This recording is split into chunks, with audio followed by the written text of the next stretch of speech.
Welcome to our channel in Focus Study. So in this video we will discuss the answers of class 6 social science question paper. So paper लेके बैठ जाइए और match करिए आपके कितना answer सही है। ठीक है, हिंदी इंग्लिश जो भी हो मैं क्वेश्चन वाइज बता रहा हूँ तो आपको मैच कर लेना है।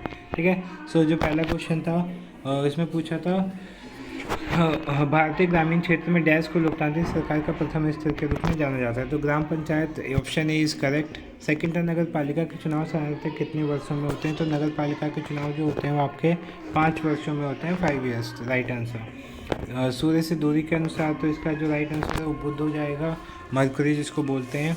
फिर इनसेट और ये सब जो है हमारे वो मैनमेड आर्टिफिशियल सैटेलाइट्स हैं। उत्तरी ध्रुव और उत्तरी ध्रुव के बीच का क्षेत्र क्या कहलाता है। तो शीत कटिबंध कहलाता है, फ्री जोन कहलाता है। रूस में कितने, तो रूस में जैसे इंडिया में 1 है तो रूस में ऐसे 11 स्टैंडर्ड टाइम है।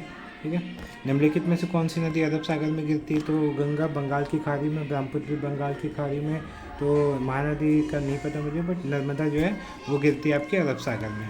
भारत की राजधानी क्या है। तो इजी क्वेश्चन था, दिल्ली है। लोगों द्वारा पौधे उगाने और जानवरों को देखभाल करने की प्रक्रिया क्या कहलाती है। बहुत बच्चों को पशुपालन लगा होगा, वृक्षारोपण, नगरीय जीवन, बट नहीं, इसका आंसर घरेलूकरण है। हड़प्पा लोगों सोने का आयात किस प्रदेश से करते थे। तो सोना कहाँ ज़्यादा पाया जाता है, कर्नाटक में, तो कर्नाटक हो जाएगा। हड़प्पा काल के प्राय हल किस चीज़ के बने होते थे। तो ये लकड़ी के बने होते थे। फिर ये किसका कोट्स था। तो ये महात्मा बुद्ध का था कि अपने लोग अपने काम से काम रखें। फिर जैन धर्म यह इसका सारनाथ राइट आंसर हो जाएगा। बिंदुसार के बाद कौन बना। तो बहुत बच्चों को चंद्रगुप्त मौर्य लगा होगा, लेकिन इसका राइट आंसर अशोका था। फिर धम सब का प्राकृतिक रूप है धाम है। ठीक है, धाम। पूर्वाग्रह को समाप्त करने तो 2 उपाय। तो लोगों को एजुकेट करना चाहिए, पुरानी सोच को ख़त्म करना चाहिए और सच बताना चाहिए उन्हें। पृथ्वी को सौर परिवार का सबसे अद्भुत ग्रह क्यों कहा जाता है, क्योंकि यहाँ जीवन पाया जाता है इसलिए। ठीक है, और पानी भी। शुद्ध ग्रह से आप क्या समझते हैं। जो छोटे ग्रह होते हैं उनको शुद्ध ग्रह कहते हैं। वह 2 ग्रह जिनके बीच शुद्ध हैं तो आई गेस बृहस्पति और एक और ग्रह था उसके बीच में पाए जाते हैं। आखेटक खाद्य संग्राहक समुदाय के लोग एक स्थान से दूसरे स्थान क्यों परवाह करते हैं।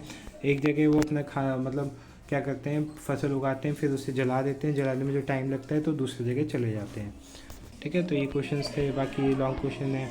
ग्राम पंचायत के राजस्व के किन्हीं 3 स्रोत।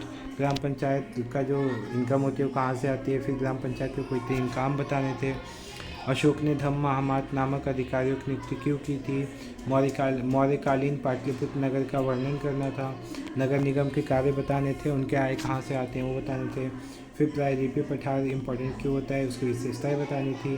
फिर इनको रीड करके इसके आंसर्स देने थे, जो कि पहला क्वेश्चन था।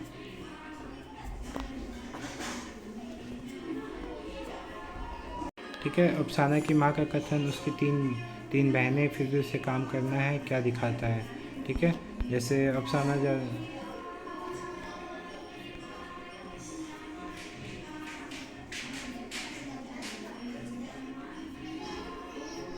तो ये उसका पूर्वाग्रह दिखाता है। क्या दिखाता है, पूर्वाग्रह, पुरानी सोच। अफसाना की माँ सफाई के काम अपने बेटे की मदद क्यों नहीं लेना चाहती, क्योंकि उसे लगता है उसकी 3 बहनें तो वो काम क्यों करें। खेलने के लिए जाने से पहले अफसाना को कौन कौन से कार्य करने पड़ते हैं। तो घर के काम, होमवर्क, ये सब।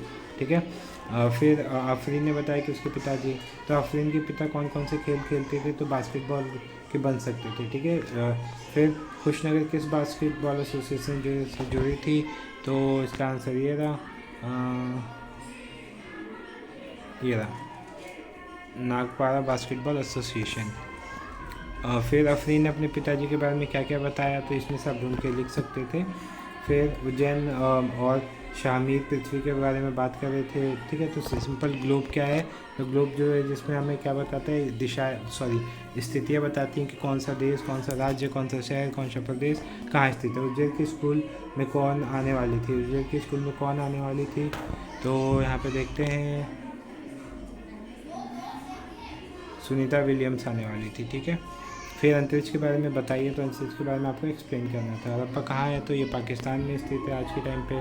भारतीय उपमहाद्वीप में सबसे पुराने शहर के रूप में किसकी खोज की गई थी। तो हड़प्पा की गई थी। हड़प्पा की खोज कैसे हुई थी, तो इसमें से आप देख लेना, इसमें आंसर मिल जाएगा। ठीक है, बाकी इन सबको मैप में दिखाना था। तो होप्स आपका पेपर ईजी गया और पेपर काफ़ी ईजी आया था। ठीक है, सो मिलते हैं नेक्स्ट वीडियो में।